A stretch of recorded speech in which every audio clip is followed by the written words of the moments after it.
I get it, you've been scrolling through endless listings, watching the same slick videos where every welder looks like a magic wand that will turn scrap metal into a masterpiece.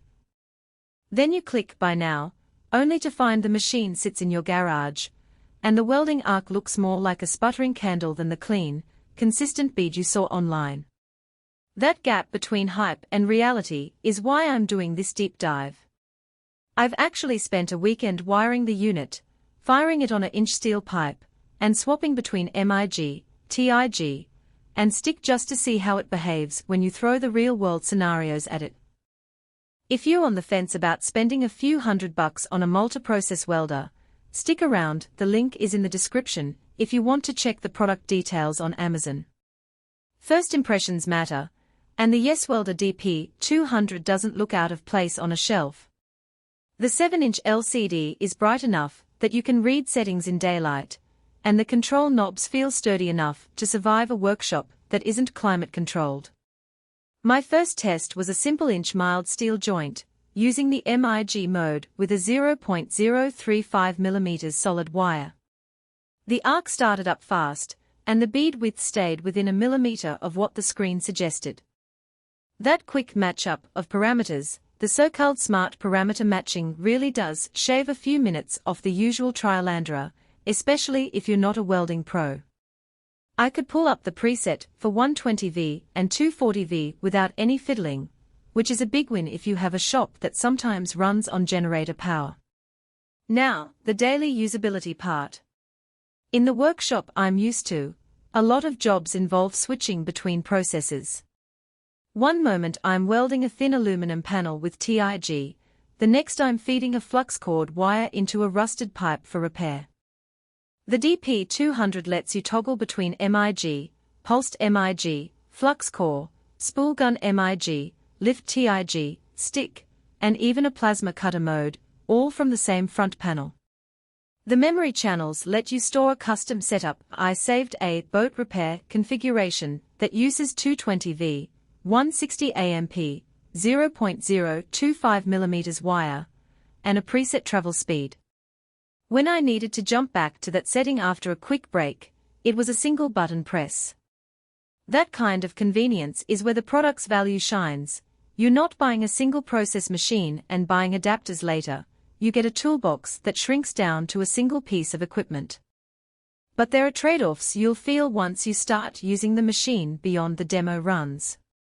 The DualPulse MIG technology promises smoother bead placement by modulating the current, which is great for thin sheet metal. In practice, the pulse frequency is fixed, you can't dial it in for a specific thickness the way some higher-end units allow. On an inch stainless steel sheet, the pulsed mode produced a clean weld, but the arc was a touch soft. If you need tighter control over heat input for heat-sensitive alloys, you might notice that limitation. The stick mode also has a quirk.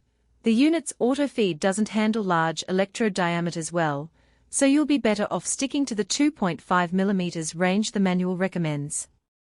I had to manually feed a 4mm rod for a repair on a heavy-duty frame, and the machine struggled to maintain a stable arc, requiring me to adjust the foot pedal constantly. Who should buy it? If you're a hobbyist or a small shop owner who needs a versatile machine without buying 3 separate welders, the DP200 is a solid pick. Its ability to run on both 120V and 240V means you can plug it into a standard household outlet for light projects, then switch to a dedicated circuit for bigger jobs without buying a second unit. The built-in cart makes it mobile enough to follow you around a job site, and the LCD gives you a quick readout of voltage, current, and wire feed speed, crucial when you're juggling multiple tasks. The memory channels are especially handy for anyone who does repetitive work, like fabricating brackets or doing boat hull repairs, because you can store a one-click setting instead of re-entering numbers each time. Who should skip it? If you're a professional welder who relies on ultra-precise pulse control for aerospace-grade titanium, the DP200's limited pulse adjustability might feel restrictive.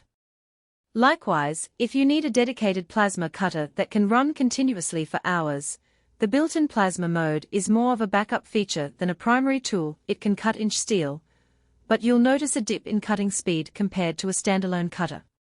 Finally, if you're looking for a welder that can handle massive industrial workloads, think inch-thick structural steel. In a shipyard, the 200A output caps out faster than you'd like, and you'll find yourself reaching for a larger power source more often than you'd prefer.